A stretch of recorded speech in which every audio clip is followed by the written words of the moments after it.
These are the details. In the Lok Sabha, replying to the Immigration and Foreigners Bill 2025, Union Home Minister Amit Shah stated that individuals who pose a threat to national security will not be allowed to enter into the country. He emphasized that the nation is not a dharamshala and clarified that anyone coming to contribute to the country's development will always be welcomed. इसमें प्रवेश निषेध का प्रावधान है, का विरोध भी किया। राष्ट्रीय सुरक्षा या सार्वजनिक स्वास्थ्य के लिए खतरा पाया जाएगा, उसको प्रवेश की अनुमति नहीं दी जाएगी। माननीय देश धर्मशाला नहीं है, जो चाहे जिस उद्देश्य से चाहे यहां आकर रह जाएगा, ऐसा नहीं होगा।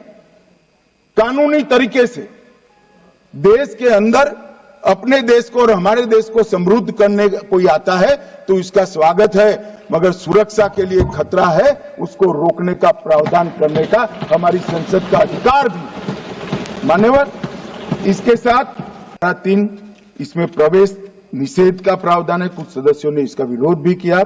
राष्ट्रीय सुरक्षा या सार्वजनिक स्वास्थ्य के लिए खतरा पाया जाएगा, उसको प्रवेश की अनुमति नहीं दी जाएगी। माननीय देश धर्मशाला नहीं है, जो चाहे जिस उद्देश्य से चाहे यहां आकर रह जाएगा, ऐसा नहीं होगा। कानूनी तरीके से देश के अंदर अपने देश को और हमारे देश को समृद्ध करने कोई आता है तो इसका। In Ajmer, Deputy Chief Minister Diya Kumari expressed pride in the fact that Rajasthan Divas, which was once celebrated for a single day, is now being observed for 7 days. She mentioned that various departments are actively implementing their respective schemes at the ground level during the extended celebration.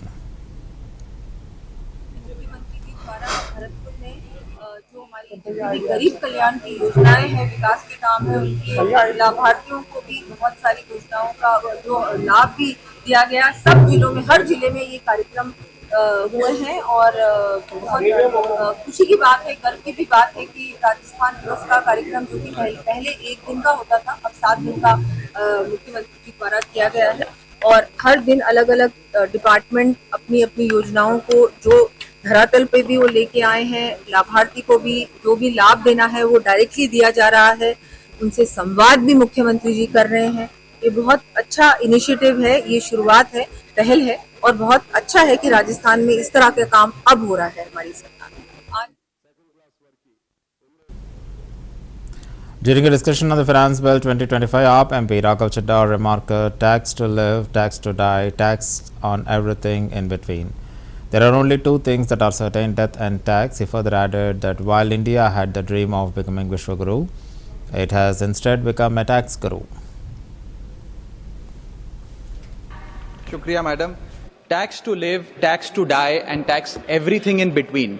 इस जीवन में 2 ही चीजें निश्चित हैं। There are only 2 things that are certain, death यानी कि मृत्यु और दूसरा है टैक्स। इस जहां से उस जहां तक जहां भी जाओगे, हर मोड़ पर हर जगह मुझे ही पाओगे, यानी कि टैक्स। मैडम, सपना था विश्वगुरु बनने का, बन गए हम टैक्स गुरु। और इतना टैक्स जो भारत की आबादी सरकार के खजाने में डालती है, उसके बदले सरकार जनता को देती क्या है, ये बहुत बड़ा सवाल है। कौन सी ऐसी हाई क्वालिटी सर्विस है जो फ्री ऑफ कॉस्ट जनता को दी जाती है? क्या हमें quality health care free of cost मिलता है? नहीं मिलता। क्या हमें वर्ल्ड क्लास एजुकेशन मिलती है? नहीं मिलती। क्या हमें फ्री वर्ल्ड क्लास ट्रांसपोर्टेशन मिलता है? नहीं मिलता। क्या हाई क्वालिटी रोड्स मिलती हैं? अगर अच्छी हैं तो टोल टैक्स भरना पड़ता है। क्या 24 घंटे 7 दिन बिजली आती है? नहीं आती। तो इतना सारा जो टैक्स सरकार इकट्ठा करती है, उसका करती क्या है?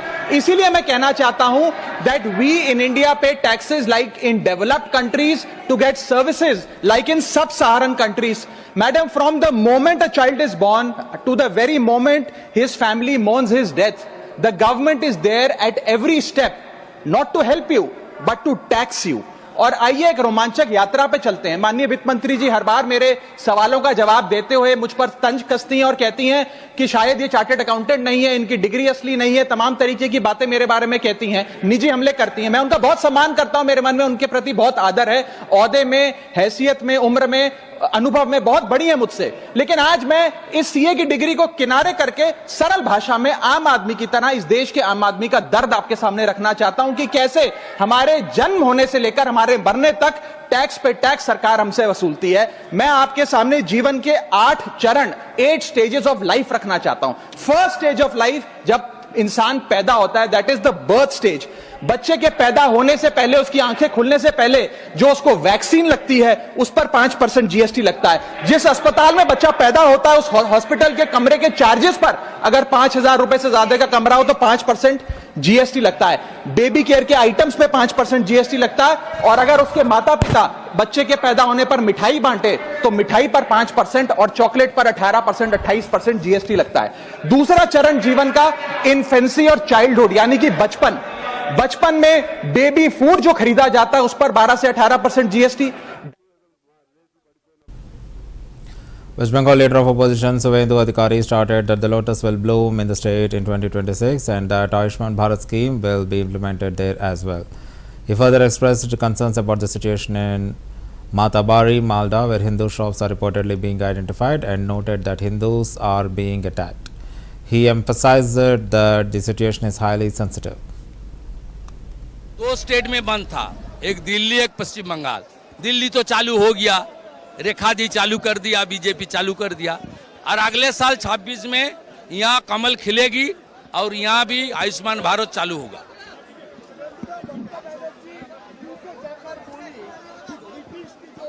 आप थोड़ा मालदा में ध्यान दीजिए। मालदा का मोथाबाड़ी में चुन चुन के हिंदू दुकान के ऊपर, शॉप के ऊपर, आप पता कर लीजिए क्या हो रहा है। हिंदू के ऊपर आक्रमण चल रहा है, 1 बजे से चल रहा है, हालत बहुत नाजुक है।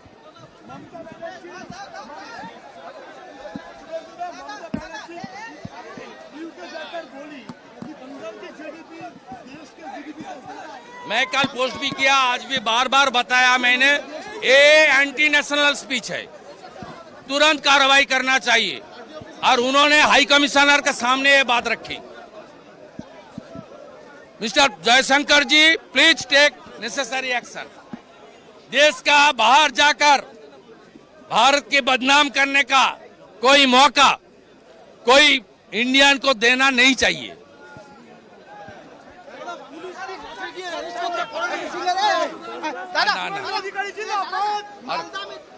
मालदा में मोथाबाड़ी में हिंदू के ऊपर आक्रमण हो रहा है दोपहर से। आज आप यहाँ पे भी आए हैं, क्या कहना चाहेंगे जिस तरह से यहाँ हाई कोर्ट जो इजाजत दिया, हाई कोर्ट को हम लोग ग्रेटफुल, और हम लोग पीसफुल तरीके से प्रोग्राम कर लिया।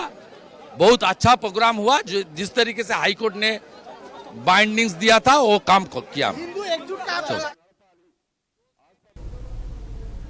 In Dehradun, Chief Minister Pushkar Singh Dhami addressed the newly appointed nursing officers, telling them that their appointment letter was not merely an opportunity for the government job, but also a symbol for their commitment to serving the society.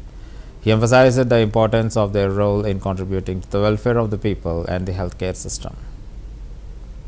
सुनिश्चित करते हैं।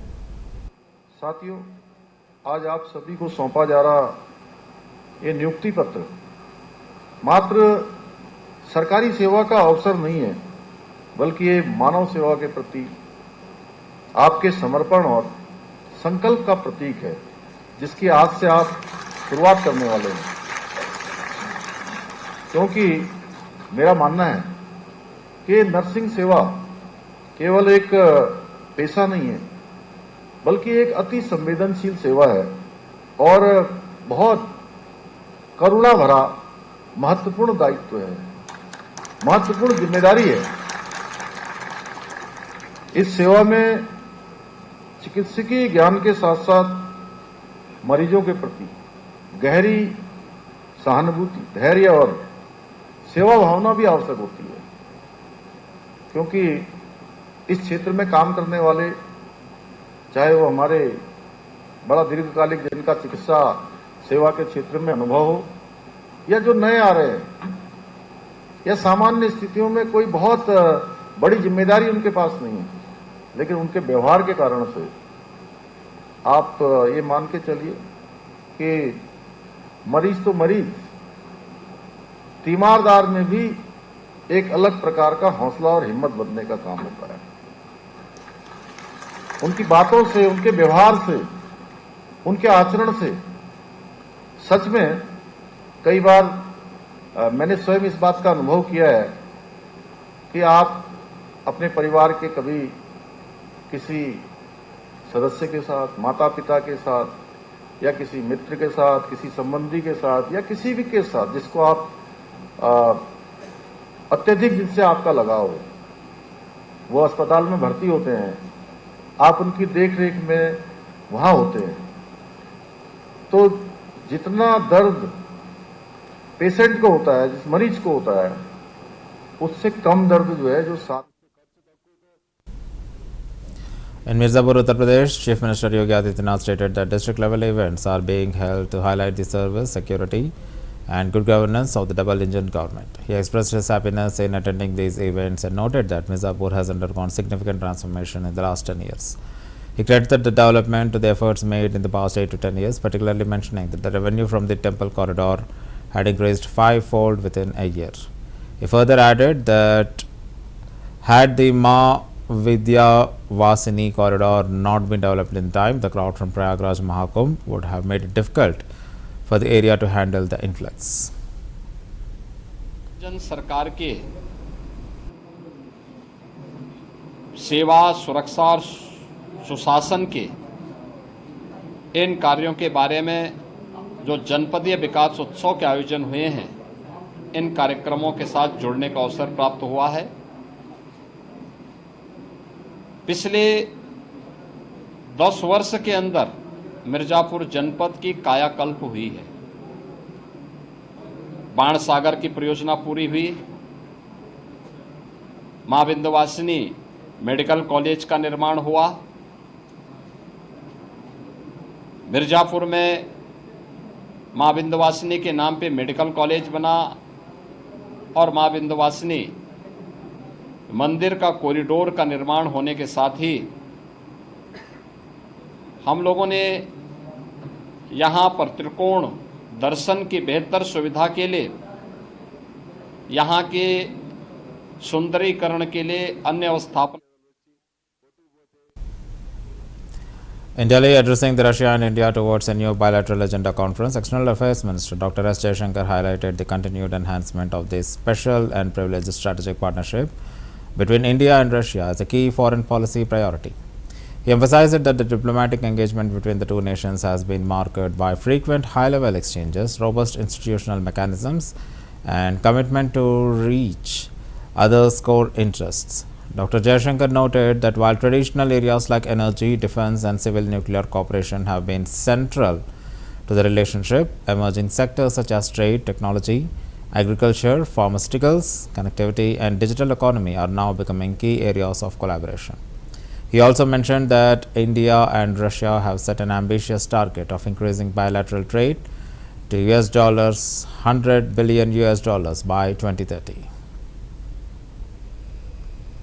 Excellencies, distinguished participants, dear friends, at the outset, I convey my warm greetings to the participants of the conference India and Russia towards a new bilateral agenda.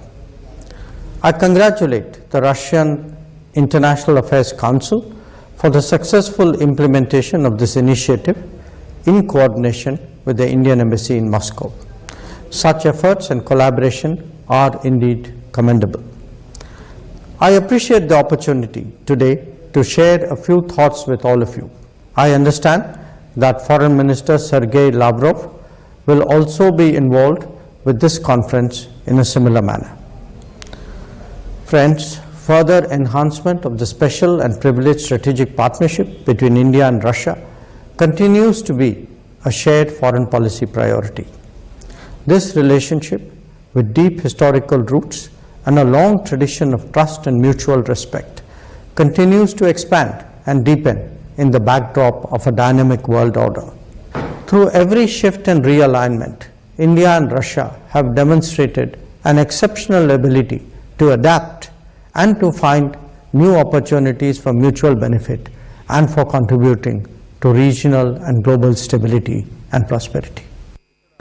Our diplomatic engagements continue to be marked by frequent high-level exchanges, robust institutional mechanisms, and a commitment to each other's core interests. While areas like energy, defense, and civil nuclear cooperation have traditionally dominated our engagements, trade, technology, agriculture, pharmaceuticals, connectivity, and digital economy are emerging as new points. In Delhi, Union Minister Giriraj Singh responded to SP Chief Akhilesh Yadav's statement, accusing him of doing anything for the votes. He remarked that if necessary, Yadav might even offer namaz to gain the votes. Singh further criticized Yadav for finding the cow, which is revered by Hindus, foul-smelling, calling it highly unfortunate.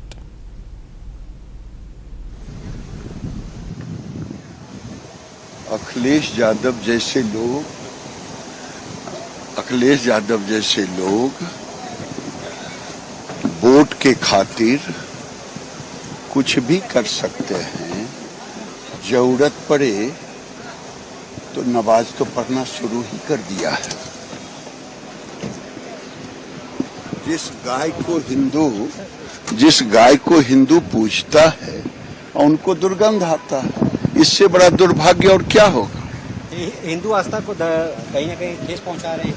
उन्हें vote की आस्था है, उन्हें धर्म की आस्था नहीं।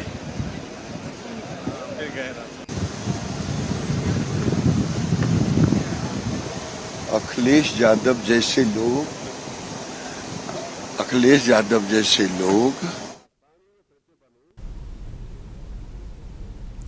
Telangana Chief Minister Revanth Reddy on Thursday adopted a resolution in the Telangana Legislative Assembly opposing the proposed population-based delimitation of parliamentary constituencies. Telangana becomes the first state to pass such resolution following discussions in a recent Joint Action Committee meeting led by Tamil Nadu CM M.K. Stalin. Reddy warned that the move could reduce political representation for the southern states and undermine the federalism. He urged the centre to adopt a balanced approach considering southern states' contribution to development. Reddy also called for unity among the political parties to press the centre on this issue.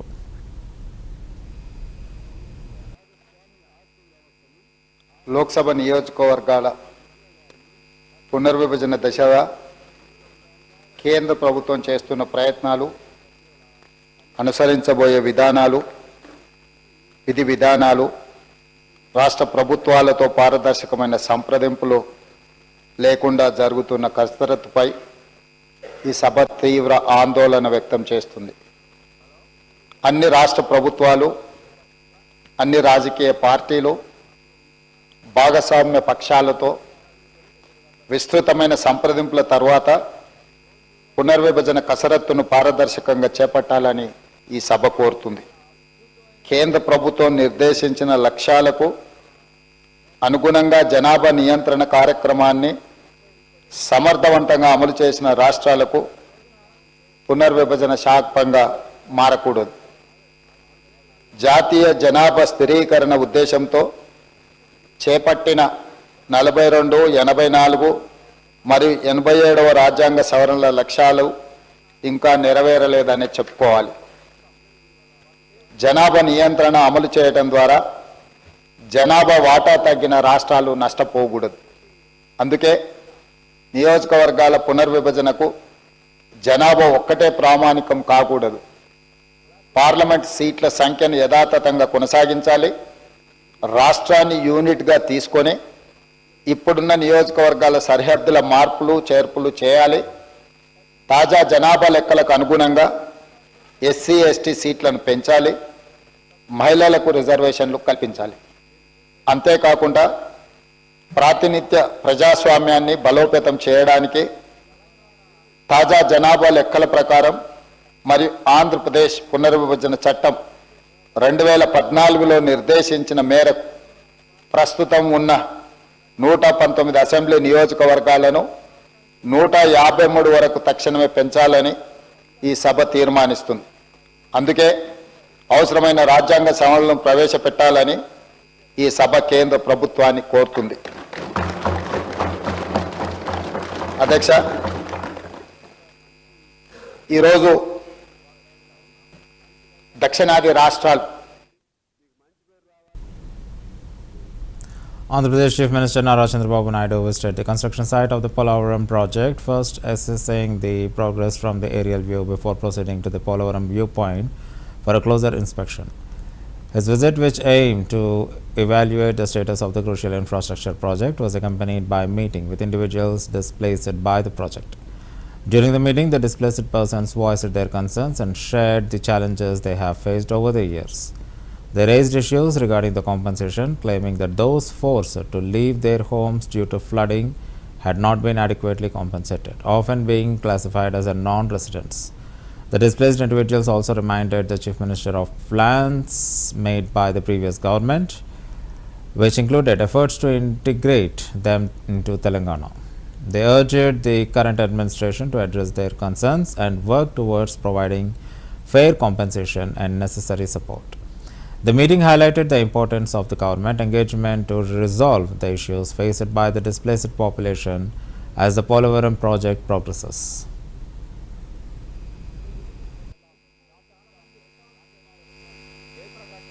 కోసం త్యాగాలు చేసి భూమి అంతా కూడా పోలవరానికి ఇచ్చారు. ఇచ్చి ఈరోజు మీరు చూస్తే చాలా ఇబ్బందులు పడ్డారు. ఇంత మునుపు కూడా ఒకసారి మీరు చూస్తే చాలా తక్కువ డబ్బులు ఇస్తే ఆ రోజు నేను వచ్చినప్పుడు భారీగా పెంచి ఇమ్మీడియట్గా ఆ రోజు చూస్తే 14-19లో 4,311 కోట్ల రూపాయలు మీకు చెల్లించిన ప్రభుత్వం ఆనాటి ఎన్డీఏ ప్రభుత్వం, తెలుగుదేశం అని చెప్పి కూడా నేను మీ అందరికీ విజ్ఞప్తి చేస్తున్నా. ఆ తర్వాత మీరు చూస్తే నిన్నటి వరకు 5 సంవత్సరాలు బాధితుల్ని పట్టించుకున్న సందర్భమే లేదు. మీకోసం ఆలోచించిన దాఖలాలు లేవు. కడాన మిమ్మల్ని చూస్తే చాలా బాధేస్తుంది. నేనే మీకు ఒక భరోసా ఇచ్చాను. దానికి కూడా కారణం మీరు చూస్తే 7 మండలాలు తెలంగాణలో ఉండే మండలాలు విభజన జరిగిన తర్వాత మొట్టమొదటిసారిగా ప్రధానమంత్రి గారితో మాట్లాడి ఈ పోలవరం ప్రాజెక్టు పూర్తి కావాలంటే 7 మండలాలు ఆంధ్రప్రదేశ్కి ఇస్తే తప్ప సాధ్యం కాదని ఒప్పించి ఆ రోజు ఈ మండలాలు తీసుకొచ్చాం. అది నాకు ఒక నైతిక బాధ్యత అని చెప్పి కూడా నేను మీకు తెలియజేస్తున్నా. అందుకే ఎప్పుడు కూడా నేను వీలైనంత వరకు మీకు న్యాయం చేయాలి, అన్ని విధాలు ఆదుకోవాలని చెప్పి ముందుకు పోయాం. ఈరోజు కూడా ఈ ప్రభుత్వం వచ్చిన తర్వాత 828 కోట్ల రూపాయలు మీ అకౌంట్లో వేసామంటే అది మాకుండే మీ మీద ప్రేమ, కమిట్మెంట్ అని చెప్పి కూడా నేను మీకు తెలియజేస్తున్నా. నాయకులు చాలా విషయాలు చెప్తూ ఉంటారు. ఫ్రీగా వచ్చింది కాబట్టి ఆ రోజు మీరు చూస్తే అపోజిషన్లో ఉన్నాడు కాబట్టి 10 లక్షలు ఇస్తామని అనౌన్స్ చేసి వెళ్ళిపోయాడు. ఇచ్చాడా నేను అడుగుతున్నా. 5 ఏళ్ళు ఒక పైసా ఇచ్చాడా అని అడుగుతున్నా. వరదలు వస్తే మిమ్మల్ని చూశారా అని అడుగుతున్నా. మీకు వరదలు వస్తే ఎన్టీఆర్ మెమోరియల్ ట్రస్ట్ ద్వారా కాస్తో కోస్తో డబ్బులు మొబిలైజ్ చేసి ఆ రోజు నెహ్రూ కూడా ఇక్కడే ఉన్నాడు. అందరం గ్రామం తిరిగి కొంతవరకు మిమ్మల్ని ఆదుకున్న పార్టీ ప్రభుత్వం, ఆనాటి ప్రభుత్వం పార్టీ అని చెప్పి కూడా నేను మీకు తెలియజేస్తున్నా. అయితే రేపు మళ్ళా వచ్చి మీకు చెప్పొచ్చు. Hyderabad Commissioner Rangnath has issued a stern warning regarding the encroachment, stating that no one will be spared during his inspection of the government lands in Samshabad. He discovered that 2,000 yards of parkland in survey number 108 in Thondupalli had been encroached upon. The Commissioner has demanded the details from Samshabad MRO and Municipal Commissioner. He ordered that criminal cases will be filed against those responsible for the encroachments immediately. Additionally, he took action against the hoardings installed at the Gollapalli cemetery and ordered their removal. He further warned that legal action would be taken against the holding structures on the government land. ఇక్కడ మాకు ఈ Shamshabad కొండుపల్లి village ఈ ఏరియాలో కొంత government land కబ్జా అవుతుందనే దాని మీద యాక్చువల్గా ఈరోజు ఫీల్డ్ ఇన్స్పెక్షన్ పెట్టుకున్నాము. అన్ని చోట్ల ఇట్లా మాకు వచ్చిన కంప్లైంట్స్ గవర్నమెంట్ ల్యాండ్స్ మీద వివిధ చోట్ల ఎంక్రోచ్మెంట్స్ అవుతున్నాయి అనేటువంటి కంప్లైంట్స్, అసలు ఏం జరుగుతుంది అనేది క్షేత్రస్థాయిలో తెలుసుకుందాం అని చెప్పి వచ్చాము. దీని మీద డీటెయిల్స్ అన్ని తీసుకుంటాము. తీసుకొని డెఫినెట్గా ఎక్కడెక్కడైతే క్లియర్గా ఎటువంటి ఇష్యూస్ లేకుండా కోర్టు నుంచి ఎటువంటి ఇబ్బందులు లేకుండా అంటే లీగల్గా ఇష్యూస్ లేకుండా ఉన్నవన్నీ కూడా మేము తీసుకొని వాటిని ఇమ్మీడియట్గా ఫెన్స్ చేసుకొని చాలా చోట్ల ఏది ల్యాండ్లో డంపింగ్ చేయటము ఎంక్రోచ్ చేయడానికి ట్రై చేస్తాము అనేది చూసాము. అటువంటి ముందు మనం త్వరితగతిన అంటే ఇమీడియట్గా దాన్ని సెక్యూర్ చేసుకోవాల్సిన ఆవశ్యకత ఉంది. లేకపోతే ఏంటంటే ఎంక్రోచ్మెంట్స్ జరుగుతూ వాల్యుబుల్ గవర్నమెంట్ ల్యాండ్స్ కబ్జా అవడానికి కూడా ఆస్కారం ఉంది. కాబట్టి సో ప్రయారిటీగా ఇది కూడా తీసుకొని త్వరలో ఇట్లాంటి వాటిని కూడా మాకు సెక్యూర్ చేసుకొని ఫెన్సింగ్ చేసుకొని దీన్ని లాంగ్ కోఆర్డినేట్స్ కూడా అంటే ఈ కోఆర్డినేట్స్ ఉంటాయి తీసుకున్న తర్వాత దానితో మా పెట్రోలింగ్ రేపు ఇవన్నీ కూడా మనం రేపు మానిటరింగ్ చేసేది శాటిలైట్ ద్వారా మేము మానిటర్ చేసేటప్పుడు ఇవన్నీ కూడా మాకు ఈ కోఆర్డినేట్స్ అనేవి కూడా ఫిక్స్ చేసి ఎట్లయితే చెరువులు దగ్గర నుంచి మనం ఎంక్రోచ్మెంట్స్ కాకుండా ఉపగ్రహ ద్వారా మేము మానిటర్ చేస్తుంటాము. ఇది 2.5 ఎకరాలు ఇక్కడ. సో అక్కడ నెక్స్ట్ ఇంకో 10 ఎకరాలు శ్మశాన వాటికలో సర్వే నెంబర్ 108 అని అన్నారు. ఇది 109లో 2.5 ఎకరాల్లో కొంత జరిగింది. సో ఈ ఎంక్రోచ్ అయిన వాళ్ళ మీద కేసెస్ పెడతాము ఇక్కడ పక్కన. That's the end of the bulletin. Keep watching CVR News English.